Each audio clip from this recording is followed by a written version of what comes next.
सभी पत्रकार बंधुओं को नमस्कार। और आज की प्रेस वार्ता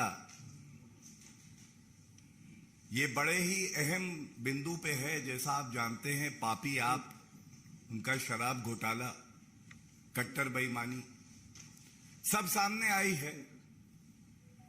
और ये कहना गलत नहीं होगा, जो खबरें आ रही हैं, अरविंद केजरीवाल बहुत घबराए हुए हैं। शराब घोटाले के किंगपिन तो अरविंद केजरीवाल ही हैं। अरविंद केजरीवाल इतने घबराए हुए हैं, झूठी प्रेस कॉन्फ्रेंस करवा रहे हैं।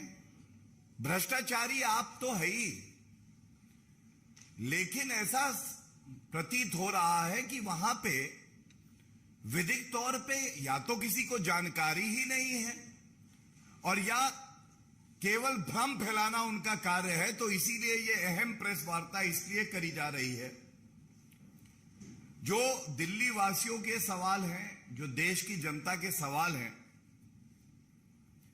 वो सवाल हम यहां से उठाएं। और कहा जाता है कि डूबते हुए को तिनके का सहारा बहुत होता है। अरविंद केजरीवाल के लिए कहा जा रहा है कि शराब में जो इन्होंने घोटाला किया है, उसमें जब डूब रहे हैं तो इधर उधर के बेल ऑर्डर पे सहारा लेने का प्रयास कर रहे हैं। और मैं पुनः कहूंगा, पापी आप, कट्टर बेईमान, किंगपिन अरविंद केजरीवाल, मनीष सिसोदिया तो झांकी है, अरविंद केजरीवाल अभी बाकी है।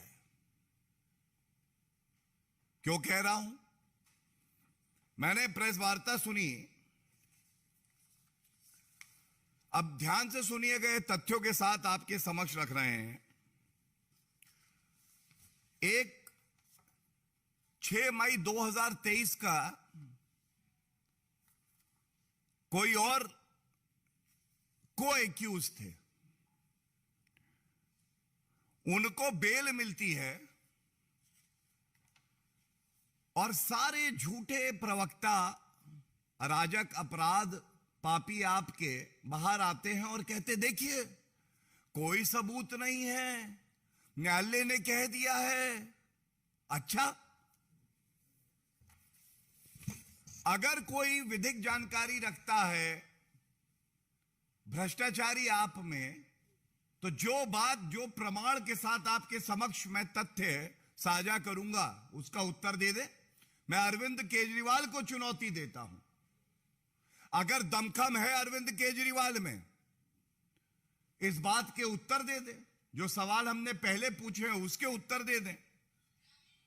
सबसे पहले एक बात आपको बताना आवश्यक है, किसी भी अभियुक्त का अगर बेल ऑर्डर आता है तो वो बेल ऑर्डर उस अभियुक्त के लिए होता है। यह कोई जजमेंट नहीं आया है कि बाकी लोगों को कहा कि ये एक्विटल हो गया है। दूसरी बात, ये जो 6 तारीख का ऑर्डर है, जिसपे ये लोग कह रहे हैं कि कोई तथ्य सामने ही नहीं आया, ये भी जान लीजिए, सभी पत्रकारों को ये जानकारी होनी चाहिए, कोई जजमेंट नहीं है, पहली बात।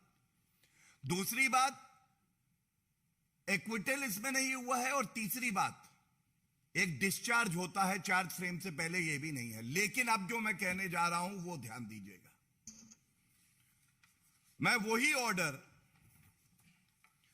ये सामने है, नाम आप देख सकते हैं, 2 इसमें अभियुक्त हैं, राजेश जोशी और गौतम मल्होत्रा। कह रहे हैं कोई तथ्य प्रमाण नहीं मिला। मनीष सिसोदिया जो हैं वो बिल्कुल कट्टर ईमानदार हैं, भारत रत्न उनको देंगे, अरविंद केजरीवाल बता रहे हैं। मैं देखिए क्या पढ़ने जा रहा हूं, para 38 of this very order. Para 38 of this very order क्या कहता है? दम है अरविंद केजरीवाल में, इसका उत्तर दे दें। यह कहता है, पहला, as already discussed, the applicant Rajesh Joshi is not in the liquor business and admittedly he was also not a participant in any of the meetings which allegedly took place between the other co-accused or conspirators of the above criminal conspiracy. मतलब किसी meeting में नहीं गया, इसलिए bell दी. लेकिन मनीष सिसोदिया तो meeting खुद करवा रहे थे. दूसरी बात, he was also admittedly not a part of the cartels. Arvind Kejriwal तो खुद कार्टेल बनवा रहे थे. जो शराब के ठेकेदार हैं वो बता रहे थे कि शराब नीति दिल्ली की क्या होगी. तीसरी बात, further he is also not alleged to be a member of the above South lobby or liquor lobby belonging to any region. Manish Sisodia तो खुद घोटाला करा रहे थे. अरविंद केजरीवाल से पूछ रहे थे कितना रुपया अंदर करना है. उसके बाद आपने शराब नीति बनाई.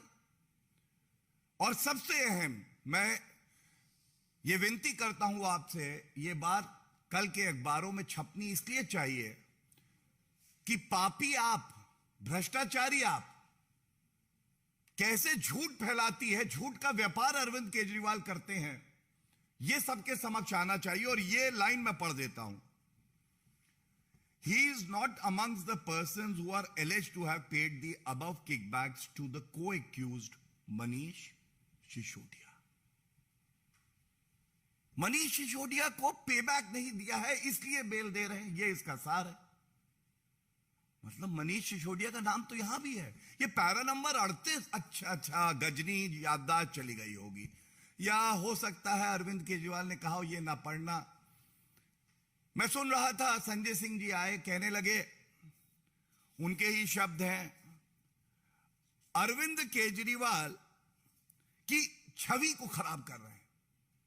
अरविंद केजरीवाल जी, छवि तो उनकी खराब होती है जिनकी इज्जत बची हो. भ्रष्टाचारियों की, जो पाप करते हैं, जनता का रुपया लूटते हैं, उनकी छवि बची ही नहीं है तो खराब कैसे होगी, ये बताइए. तो ये जो मैंने दिखाया, ये पहले इनका ऑर्डर दिखाया. अब जो मैं आपको दिखाने जा रहा हूं, ये और महत्वपूर्ण है. पहला प्रश्न, 70 दिन जेल में हो चुके हैं मनीष सिसोदिया को. 70 दिन. अरविंद केजरीवाल जी, हर कोई जानता है कि शराब घोटाले के किंगपिन आप हैं. आप कट्टर ईमानदार बता रहे थे. पूर्व उप मुख्यमंत्री, पापी, एक्यूज नंबर 1, जिनके पास शराब मंत्रालय था, उनको बेल 70 दिन से क्यों नहीं न्यायालय ने दी है? पहला सवाल. ये कृपया करके, आप में अगर दमखम है तो निकल आइए. वो आपके घोटाले और भी चल रहे हैं, शीश महल घोटाला और मार्बल और कर्टन वाले. बताया जा रहा है आप मुंह छुपा के कहीं बैठे हैं. बाहर निकलिए, उत्तर दीजिए, 70 दिन से बेल क्यों नहीं हुई? अच्छा, दूसरे का बेल ऑर्डर छोड़िए, ये देखिए मैं क्या दिखा रहा हूं. सारे पत्रकार बंधुओं से इतनी ही विनती है कि कृपया करके जूम इन करिए. देखिए, 28 फरवरी 2023, ऊपर नाम है मनीष सिसोदिया. ये सर्वोच्च न्यायालय गए थे. कट्टर बेईमान मनीष सिसोदिया सर्वोच्च न्यायालय गए, कहने लगे राहत मिलनी चाहिए. और सर्वोच्च न्यायालय ने कहा, we are not inclined to entertain the petition under article 32 of the constitution at this stage. The petition is accordingly disposed of. कोई रिलीफ नहीं मिला. सर्वोच्च न्यायालय ने यह कहा मनीष सिसोदिया के. मनीष सिसोदिया के पिटिशन में जो ऑर्डर होता है वो कोई नहीं बता रहा. एक और अभियुक्त का जो बेल ऑर्डर है उसमें बता रहे हैं कि कोई दोष सिद्ध नहीं होता है. दूसरी बात, यह बड़ा अहम है कि 31 मार्च को देखिए, फिर देखिए, नाम लिखा है ऊपर, Manish Sisodia versus central bureau of investigation. न्यायालय ने इनकी बेल रिजेक्ट कर दी. मनीष सिसोदिया की बेल रिजेक्ट कर दी. और यह बताना अति आवश्यक है यहां पे कि क्या कहा कि मोबाइल फोन थे, साक्ष्य और प्रमाण को कोई नष्ट कर रहा था, तो वो भ्रष्टाचारी मनीष सिसोदिया कर रहे थे. एक बहुत महत्वपूर्ण लाइन है, यहां पे आपके समक्ष रख दूंगा, न्यायालय के आदेश से ही रख रहा हूं, para 44। Thus it is clear from the above discussion that the applicant had played the most important and vital role in the above criminal conspiracy, and he had been deeply involved in the formulation as well as implementation of the said policy to ensure achievement of objectives of the said conspiracy. Hence, in opinion of this court, the allegation made against the applicant Manish Sisodia जो हैं are serious in nature. अब मनीष सिसोदिया की bail application में CBI court bell नहीं देता है और ये कहता है कि ये सारा जो शराब घोटाला है ये मनीष सिसोदिया इसके मुख्य अभियुक्त हैं और हम बेल नहीं देंगे। इस आदेश के खिलाफ वो उच्च न्यायालय गए हैं जिसमें नोटिस हुआ है।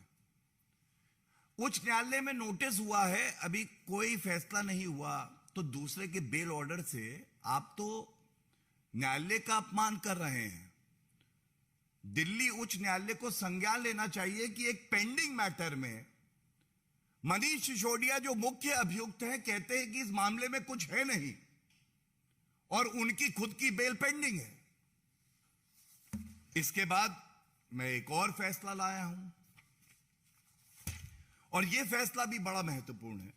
ये देखिए, फिर दिखाते हैं।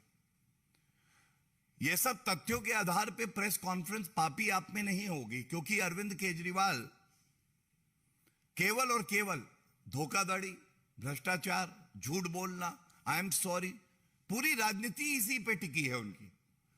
ये 28 अप्रैल 2023 का ईडी कोर्ट का मनीष सिसोदिया का बेल ऑर्डर, बेल रिजेक्ट हो जाती है। इसका पैरा 63 है, लिख लीजिएगा। क्या कहता है? Thus, in view of the above background, serious nature of allegations made and role played by the applicant in above criminal conspiracy, his connection with the activities relating to generation or acquisition and use etc. of the above proceeds of crime within the meaning of section 3 of PMLA. Prima facie case for involvement of the applicant in commission of the alleged offense of money laundering, the prosecution has been able to show a genuine case. Prosecution ने दिखा दिया है, प्रथम दृष्टया साक्ष्य है, प्रमाण है, घोटाला शराब का हुआ है।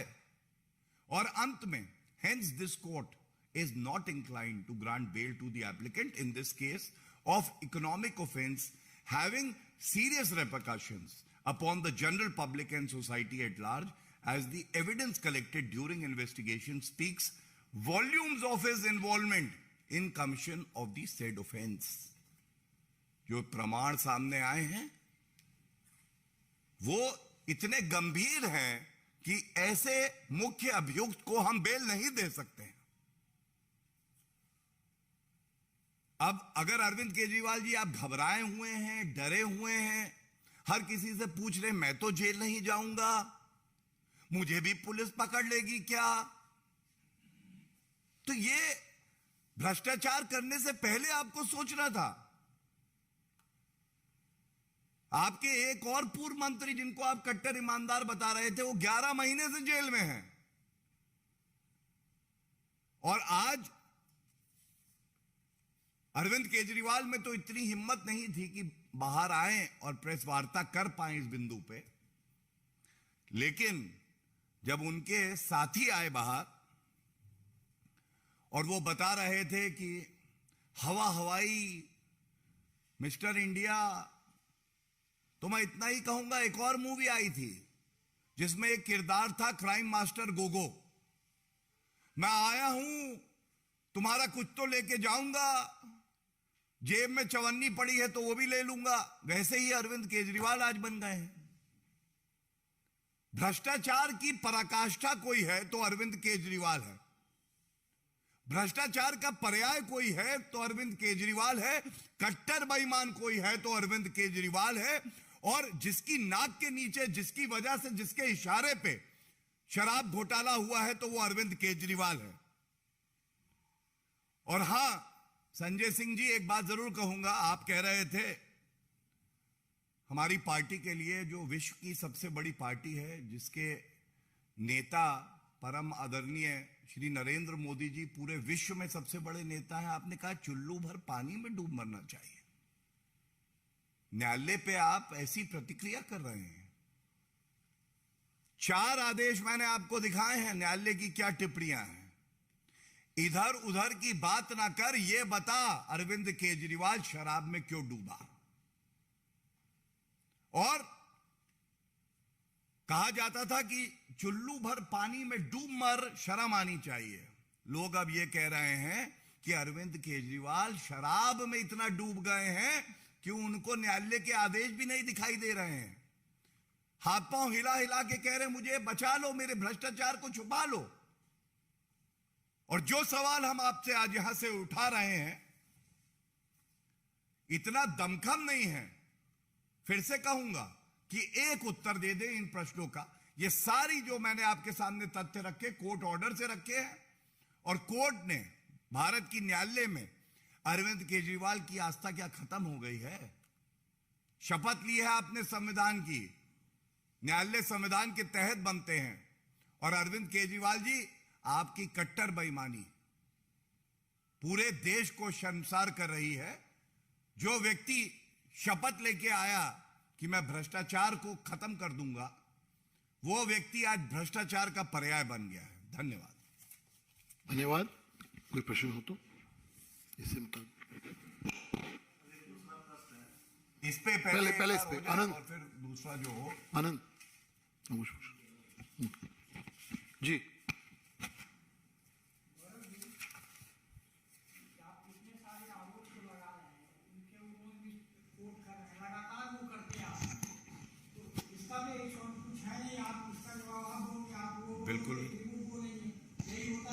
बिल्कुल भी नहीं। देखिए, आप इतने सम्मानित पत्रकार हैं, आपका अनुभव इतना है, मैं ये जानता हूं कि जो बात मैंने यहां से कही, आपका विवेक भी कह रहा है कि भारतीय जनता पार्टी जो बात कह रही है वो सही कह रही है। न्यायालय का काम है फैसला करना कौन दोषी है कौन नहीं है, लेकिन न्यायालय के आदेशों को दरकिनार करके आप प्रेस वार्ता करिए हवाई शराब में डूबे हुए, तो यह भी नहीं चलेगा। 4 आदेश मैंने आपके समक्ष रखे। जिस आदेश के ऊपर उन्होंने अपनी पूरी प्रेस वार्ता करी वो दूसरे अभियुक्त का है। उसी आदेश के अंदर मनीष सिसोदिया का जो कुकर्म है, जो भ्रष्टाचार है, वही उजागर होता है। और उसके अलावा सुप्रीम कोर्ट, सीबीआई कोर्ट और ईडी कोर्ट, 3 मनीष सिसोदिया की जो याचिकाएं हैं कैसे निरस्त होती हैं।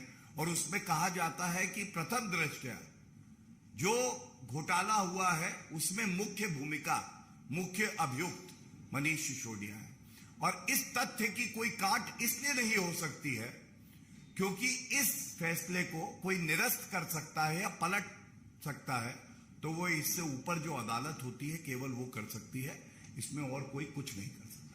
गौरव जी, आप अभी प्रेस कॉन्फ्रेंस कर रहे हैं, अभी अरविंद केजरीवाल भी एक प्रेस कॉन्फ्रेंस कर रहे हैं इसी इशू पर, और आपने जो कहा कि मनीष सिसोदिया झांकी है, केजरीवाल अभी बाकी है, उस पर उनका कहना है कि इससे साबित होता है कि सीबीआई और ईडी को भाजपा चला दी है, और वही सब बातें जो 2 दिनों से प्रेस कॉन्फ्रेंस में कह रहे थे आम आदमी पार्टी, उसको भी दोहराया।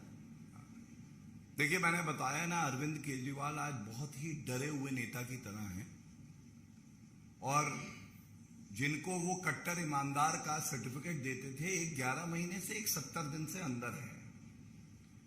जब कोई भ्रष्टाचार करता है, जब भ्रष्टाचार कर रहा होता है, उसे लगता है कि मैं कानून से ऊपर हूं, पकड़ा नहीं जाऊंगा। लेकिन जब साथी जेल में गए और वो किंगपिन है, तो वो कांपेंगे, डरेंगे, घबराएंगे, ये स्वाभाविक है।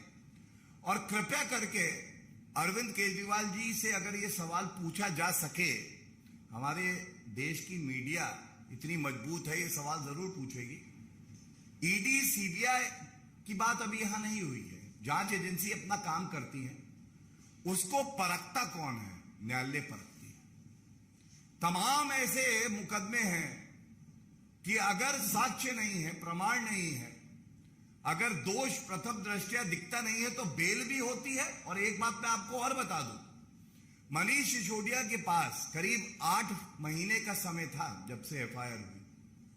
आप सर्वोच्च न्यायालय और उच्च न्यायालय जा सकते हैं, ये आपका अधिकार है। और पॉलिटिकल वेंडेटा भी एक ग्राउंड है, साक्ष्य ना होना भी एक ग्राउंड है। भजन लाल का केस है, देख लीजिएगा। पूरी की पूरी एफआईआर और चार्जशीट भी निरस्त और रद्द हो सकती है। तो क्यों नहीं गए मनीष सिसोदिया? क्या ये स्वाभाविक सवाल नहीं है? और इसीलिए कह रहा हूं, अब ये बात जो है न्यायालय में है, और जब इस तरह से प्रेस कॉन्फ्रेंस होती है, इसका संज्ञान दिल्ली उच्च न्यायालय को लेना चाहिए। This is a matter of contempt of court and it is only being done to influence the judiciary, to mislead the public. But no matter what Arvind Kejriwal does, he is the kingpin of the liquor scam. He is the most corrupt politician in the country, and we reiterate that. आनंद, हमारे reporter Punjab गई, पंजाब में उसको arrest किया गया, SC/ST act लगा दिया गया। Court ने ये माना है कि जो SC/ST एक्ट लगाया गया वो पूरी तरीके से गलत है, ये बनता नहीं। देखिए, इस मंच से भारतीय जनता पार्टी की तरफ से मैं एक बात जरूर कहूंगा, जो निर्भीकता मीडिया ने दिखाई है अरविंद केजरीवाल का भ्रष्टाचार एक्सपोज करने में, तो वो घबराए हैं, वो चिंतित हैं। और ये सब कोविड के समय में हो रहा था कि संगमरमर लग रहा था, 1 करोड़ के पर्दे लग रहे थे, लेकिन कोई ऐसा पर्दा नहीं बना है जो अरविंद केजरीवाल का भ्रष्टाचार और बेशर्मी छुपा सके। और दूसरी बात मैं बताऊं, जिस पत्रकार को गिरफ्तार किया, यह प्रमाण है अपने आप में कि जो आपने स्टोरी उठाई है उसमें कितना दम है कि अरविंद केजरीवाल जो शपथ पत्र देते थे कि मैं बड़ा घर नहीं लूंगा, मैं बड़ी गाड़ी नहीं लूंगा, मैं सुरक्षा नहीं लूंगा, जनता का है सब कुछ। आज जनता उस भ्रष्टाचार के महल के अंदर घुस नहीं सकती। मीडिया को गाली दी जा रही है, हाथापाई की जा रही है। और पुनः आपने देखा, जब द्वेष भावना से कोई कार्रवाई होती है, यह भारत का लोकतंत्र है, यहां न्यायालय है, न्यायालय हस्तक्षेप करता है। और यह उदाहरण है कि जब गलत होता है तो न्यायालय व्यक्ति को न्याय देता है, लेकिन मनीष सिसोदिया के मामले में न्यायालय बेल नहीं देता है, क्योंकि मनीष सिसोदिया प्रथम दृष्टया कट्टर बेईमान है। मनोज जी, आपने दिल्ली के शराब घोटाले की बात की। एक शराब घोटाला छत्तीसगढ़ में भी हुआ है और ईडी के मुताबिक अभी तक 2000 करोड़ रुपए से ज्यादा के घोटाले के सबूत उसे मिले हैं और कांग्रेस से जुड़े 2 लोगों को आज गिरफ्तार भी किया गया। देखिए, धन्यवाद आपका देता हूं। पहले तो ये बिल्कुल सही बात है कि छत्तीसगढ़ में भी जो भ्रष्टाचार की जननी है कांग्रेस पार्टी, जिसके रोम रोम से भ्रष्टाचार टपकता है, उसने छत्तीसगढ़ में शराब घोटाला किया। 2000 करोड़ का यह शराब घोटाला है। और ईडी ने कांग्रेस के नेता, रायपुर के महापौर हैं एजाज डेबर के भाई, मुख्य आरोपी हैं ये, इनको गिरफ्तार किया। यह दर्शाता क्या है, यह बड़ा महत्वपूर्ण है। आपने सुना होगा सत्ता का नशा। जब सत्ता का नशा हो और साथ में शराब घोटाले का भी नशा हो, तो कितना खतरनाक हो जाता है ये। और यह मत भूलिएगा कि भ्रष्टाचार की जननी कांग्रेस पार्टी, पापी आप, और 12 और दल सर्वोच्च न्यायालय गए थे। उन्होंने कहा था कि जांच एजेंसियों का दुरुपयोग हो रहा है। सर्वोच्च न्यायालय ने याचिका को निरस्त किया और कहा गलत है ये बात, आप इस तरह से यहां नहीं आ सकते। यह दर्शाता है कांग्रेस भ्रष्टाचार में पूरी तरह से लिप्त है। कांग्रेस से सीख लेती है पापी आप, और पापी आपको देख के शराब घोटाला ही करती है कांग्रेस पार्टी। अब जनता ये कह रही है कि कौन ज्यादा बड़ा भ्रष्टाचारी है, और ये तय करना मुश्किल है। अगर 2000 करोड़ का अभी तो जांच चल रही है, ये घोटाला है, तो इधर पापी आपके अरविंद केजरीवाल ने भी 2000 करोड़ से कम का घोटाला नहीं किया है। और मैं ये मानता हूं कि हर नागरिक अपनी आस्था संविधान में, जांच एजेंसियों में और न्यायालय में रखता है। जांच एजेंसियों को, चाहे ईडी हो, सीबीआई हो, अपना काम करने देना चाहिए। और ये कांग्रेस पार्टी की सरकार नहीं है जहां सीबीआई को पिंजरे का तोता बना दिया था, ये सर्वोच्च न्यायालय ने कहा था। आज जांच एजेंसियां अपना काम कर रही हैं। जिस भ्रष्टाचारी ने जनता के रुपए की लूट खसोट मचाई है, पहले वो जेल की सलाखों के पीछे होगा, किसी को बख्शा नहीं जाएगा। और दूसरा, एक एक रुपया वसूलना, ये जिम्मेदारी जांच एजेंसियों की भी है और चुनी हुई सरकार की भी है। जी चले। न्यूज 18 के साथ बातचीत में अमित शाह ने ये साफ तौर पे कहा है कि कांग्रेस ने कर्नाटक में जिस तरह से प्रचार किया, जो घोषणा पत्र लाया, उसमें हनुमान जी का अपमान किया गया है। साथ ही साथ उन्होंने आरक्षण का भी, धार्मिक आधार पर आरक्षण का विरोध किया। देखिए, कर्नाटका चुनाव में भारतीय जनता पार्टी प्रचंड जीत से जनता की सेवा करने के लिए वापस आ रही है। और इतिहास में पहली बार ऐसा हुआ है कि किसी पार्टी का मैनिफेस्टो आया हो और उस मैनिफेस्टो में से नफरत, जहर, सांप्रदायिक राजनीति टपक रही थी। वो गैर संवैधानिक था और जनता उसे जला रही थी। और ये मैं क्यों कहता हूं, मैं आपको बताऊं। एक तरफ डबल इंजन की सरकार और विकास की बात हो रही है। श्री नरेंद्र मोदी जी, हमारी पार्टी के राष्ट्रीय अध्यक्ष जेपी नड्डा जी, श्री अमित शाह जी, सबने ये बताया किस तरह से कोविड के संकट में कन्नडिगास को 12.5 करोड़ टीके दिए, 4 करोड़ लाभार्थी, 2 साल तक राशन मिला। जो 70 साल में नहीं हुआ था, आईटी नहीं था कर्नाटका में, वो श्री नरेंद्र मोदी जी की सरकार ने धारवाड़ में दिया। वंदे भारत एक्सप्रेस आ रही है, वहां पे मूलभूत सुविधाएं मिल रही हैं, और हम लोग ये बता रहे थे। दूसरी तरफ एक मैनिफेस्टो आता है जो पूरी तरह से संविधान की जो मूल भावना है उसको तार तार कर देता है। यूनिफॉर्म सिविल कोड की बात हमने करी, अनुच्छेद 44, कांग्रेस पार्टी सदमे में सन्नाटा, एक शब्द नहीं बोला, क्योंकि तुष्टीकरण की राजनीति नहीं हो पाएगी। पीएफआई कांग्रेस पार्टी का जुड़वा भाई बन गया। उन्होंने एक बैंड संस्था की तुलना बजरंग दल से कर डाली। हिंदुओं से इतनी नफरत क्यों? भगवान बजरंग बली से इतनी नफरत क्यों? यह सवाल हर भारतीय नागरिक और हर कन्नडिगा पूछ रहा है। और मैं इतना ही कहूंगा, अगर हनुमान चालीसा का पाठ ही कर लेते तो सद्बुद्धि आ जाती। लेकिन कांग्रेस पार्टी अब यह ठान चुकी है कि जब तक कि पूरी तरह से वो नष्ट नहीं हो जाएगी, तब तक वो संविधान विरोधी और हिंदू विरोधी बनी रहेगी। जी लास्ट क्वेश्चन। जंतर मंतर में जो प्रोटेस्ट चल रहा है उसमें किसान घेरा तोड़कर घुसे हैं। प्रधानमंत्री मोदी के खिलाफ तब कूदने वाला जो नारा है वो लगाया।